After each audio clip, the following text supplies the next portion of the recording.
खबर उत्तर प्रदेश लखनऊ से। जेल से बाहर आने के बाद आजम खान आज पहली बार लखनऊ में सपा मुखिया अखिलेश यादव से मिलकर निकले तो अंदाजे बयां कुछ यूं रहा। बिहार चुनाव में प्रचार के लिए जाने के सवाल पर बोले, मैं जानता हूं असुरक्षित नहीं जाना चाहता। बिहार में कानून व्यवस्था पर कटाक्ष करते हुए कहा, जंगल राज में नहीं जाना चाहता। अखिलेश यादव से तलखियां माफिया बुलडोजर से जुड़े सवालों पर आजम खान के जवाब सुने।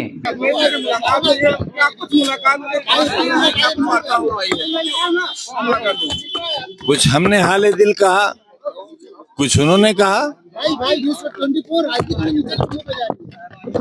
जाहिर है जब दो राजनीति में काम करने वाले मिलते हैं तो राजनीतिक बात भी होती ही है।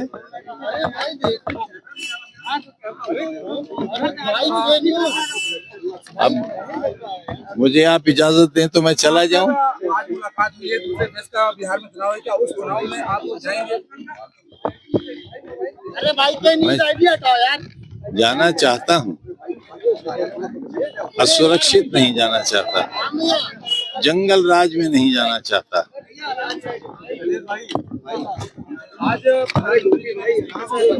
को लेकर के एक स्पीच की है, उसमें साफ तौर से विपक्ष पर निशाना साधा है, क्योंकि उन्होंने कहा वंदे भारत को जिस तरीके से लगातार एक देश के भक्ति में है, लेकिन अगर बात की जाए तो विपक्ष इसको लगातार पीछे ले जा रहा है।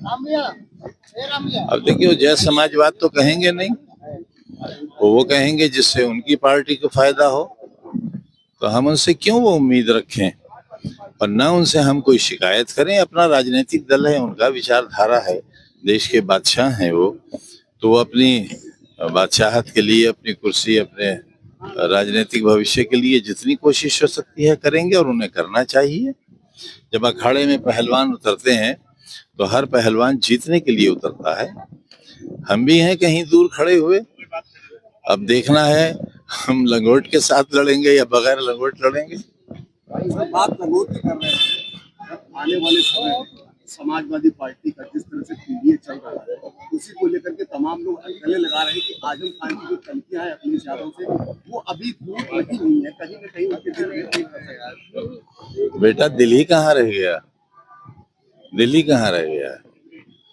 अगर कभी सुन लोगे तो आपके कई बंधु रोते हुए बाहर निकले हैं मेरे ड्राइंग रूम से और सड़क पर जाकर भी रोते रहे हैं।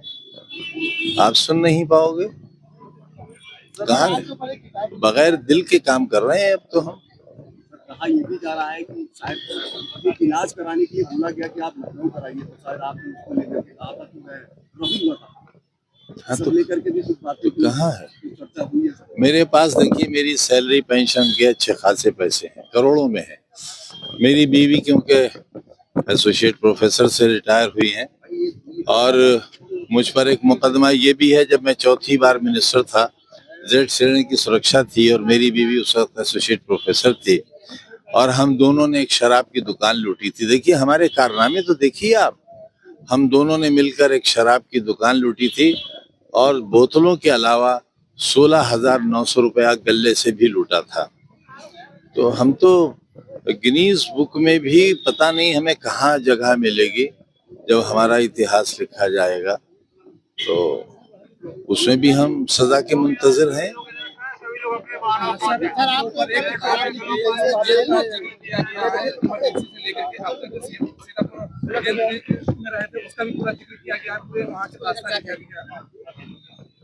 पता नहीं, अभी तो मालूम नहीं।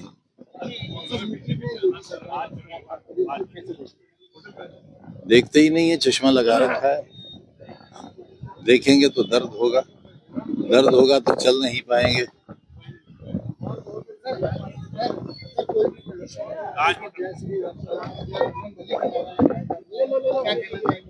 कौन बुरी बात है, लेकिन कोई नारा किसी में दहशत पैदा करने के लिए ना हो। ये तो मैंने 20 बरस पहले कहा था कि अगर किसी मुसलमान मोहल्ले से नाराए तकबीर अल्लाह अकबर कहा जाए इसलिए कि बराबर हिंदू मोहल्ले के बच्चे सोते हुए सहम जाएं और उठ जाएं, तो ये नारा इस्लाम का नारा नहीं होगा। ठीक उसी तरह अगर हर हर महादेव का नारा इसलिए लगे कि मुसलमान दहशतज़दा हो जाएं, तो भी सही नहीं होगा।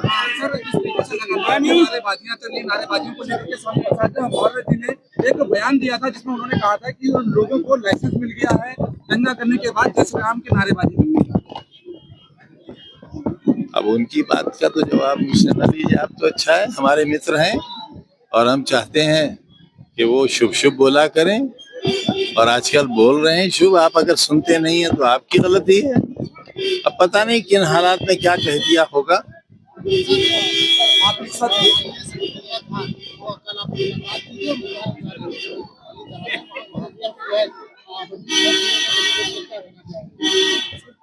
कुछ भी नहीं कहना चाहेंगे, क्या कहेंगे?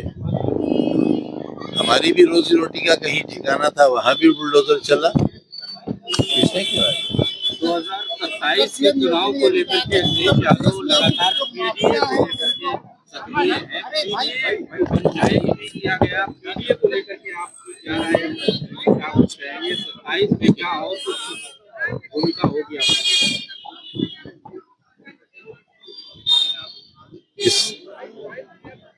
मैं आपको क्यों बता दूं? जानता हूँ आप चाहते हैं बदलाव आए, वह इतना कह सकता हूँ कि हम उसमें हिस्सेदार हैं, मजबूत हिस्सेदार।